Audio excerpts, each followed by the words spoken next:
لیکن پسند کا مطلب کیا ہے یہ سمجھو. مولانا اشرف علی تھانوی رحمۃ اللہ علیہ جو تھے نا, بہت ہی خاندانی عالم تھے, بہت زبردست. ان کی کتابوں میں ایسی علمیت ہے, آپ بیان القرآن ان کا ترجمہ پڑھیں نا اور باقی ترجمے پڑھیں, آپ کہو گے یہ جو بیان القرآن کا ترجمہ ہے نا, یہ ایسا معلوم ہوتا ہے الہامی ہے, یہ ایسا معلوم ہوتا ہے کہ یہ کوئی اللہ کی مدد شامل حال تھی. بہت ساری ہم جب ترجمے دیکھتے ہیں نا تو عربی کا مفہوم اردو میں ادا کرنا بڑا مشکل ہوتا ہے مفسر کے لیے, بڑا مشکل ہوتا ہے. مولوی تھانوی رحمۃ اللہ کا علم بھی تھا اور اللہ نے جو ان کی جو سینس تھی نا وہ بہت زیادہ تھی. یہ اس وقت کے لوگ بھی گواہی دیتے تھے. ان سے مشکل سوال, آئی کیو لیول بہت ہائی تھا ان کا. ایک ہندو ان کے پاس آیا اپنے پنڈت کو لے کر اور اعتراض کیا کہ آپ بتائیں کہ جب آپ بولتے ہیں تو آپ کو بولنے کے لیے ایک آلے کی ضرورت ہے جس کو زبان کہا جاتا ہے, تو اللہ نے کلام کیا کہ نہیں کیا؟ حضرت مولانا تھانوی نے فرمایا ہاں اللہ نے کلام کیا جو قرآن ہے. تو کہا پھر اللہ کی بھی زبان ہے کیا؟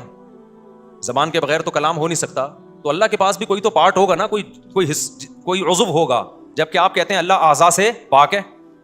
تو فوراً انہوں نے جواب دیا کہ ہم زبان سے بولتے ہیں. زبان کس سے بولتی ہے؟ کہ زبان کو بولنے کے لیے کوئی آلہ چاہیے ہے بھائی؟ اس نے کہا بھائی زبان تو خود بولتی ہے. انہوں نے کہا اللہ بھی خود ہی بولتا ہے. تو بہت زیادہ حاضر جواب تھے, وہ بہت زیادہ حاضر جواب تھے. تو ان کا جو بیان القرآن ترجمہ ہے نا, میں کوئی اس لیے نہیں کہہ رہا کہ مولانا تھانوی ہمارے اکابر میں سے ہیں یا علماء دیوبند میں سے ہیں. لوگوں نے تو آج کل یہ ان الفاظ کو ایک وہ بنا دیا ہے, یعنی ایسا بنا دیا ہے کہ کوئی بھی اس طرح کا کوئی لفظ استعمال کرے نا تو ایسا بنا دیا کہ جیسے پتہ نہیں کوئی فرقہ پرست ہے یہ. تو مولانا اشرف علی تھانوی رحمۃ اللہ علیہ کا ترجمہ دیکھو اور 20 ترجمے دیکھو آپ, جس کے پاس علم ہوگا اس کو اندازہ ہو جائے گا ایسا خاندانی ترجمہ ہو نہیں سکتا. وہ صرف بریکٹ میں ایک لفظ کا اضافہ کرتے ہیں جس سے یہ پتہ چلتا ہے کہ یہ میں نے بریکٹ میں یہ میرا اضافہ ہے, لیکن اس سے اس ترجمے کا مفہوم بہت واضح ہو جاتا ہے. ایک مثال دیتا ہوں, قرآن مجید کی آیت ہے وَوَجَدَكَ ضَالًّا فَهَدَىٰ. یہ ہے ضالن کا مطلب اردو میں گمراہی. ضالن کا مطلب کیا ہے؟ ضال کہتے ہیں گمراہ کو نا. تو قرآن کہتا ہے وَوَجَدَكَ ضَالًّا, اے نبی ہم نے آپ کو ضال پایا, فَهَدَىٰ ہدایت دے دی. ہم نے آپ کو ضال پایا اور پھر ہم نے آپ کو کیا دے دی؟ ہدایت دے دی.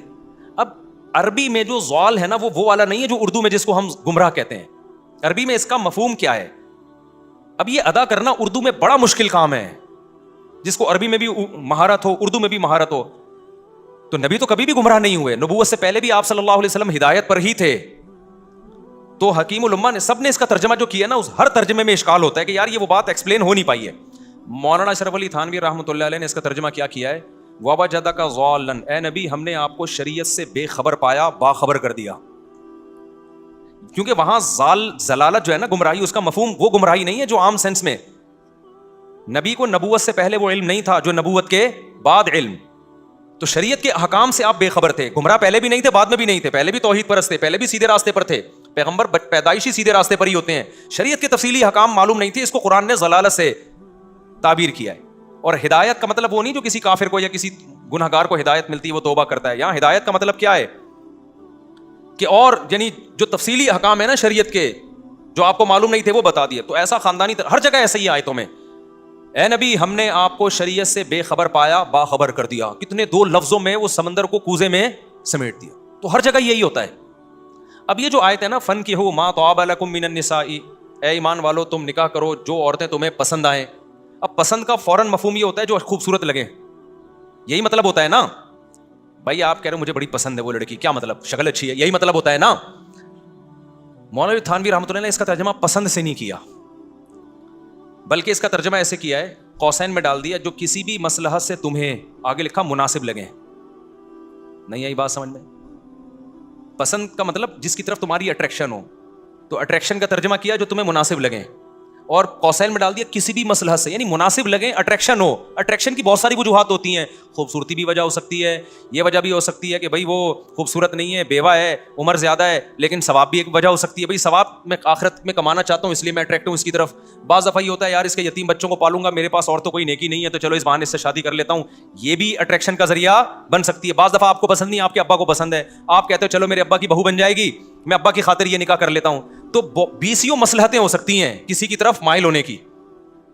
بعض دفعہ یہ بھی وجہ ہوتی ہے خوبصورت ہے بھائی میں اس سے نکاح کروں گا تو میں زنا سے بچوں گا, ادھر ادھر جانے سے بچ جاؤں گا.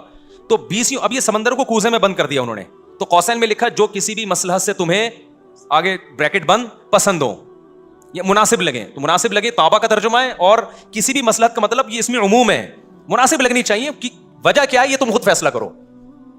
نہیں یہی بات سمجھ میں؟ تو اس لیے یہ جو اللہ میاں نے کہا نا جو تمہیں پسند آئے ان سے شادی کرو, اس کا مطلب صرف شکل کا اچھا ہونا نہیں ہے, اس میں 20 چیزیں ہیں. آخرت بھی آپ کے سامنے ہو سکتی ہے,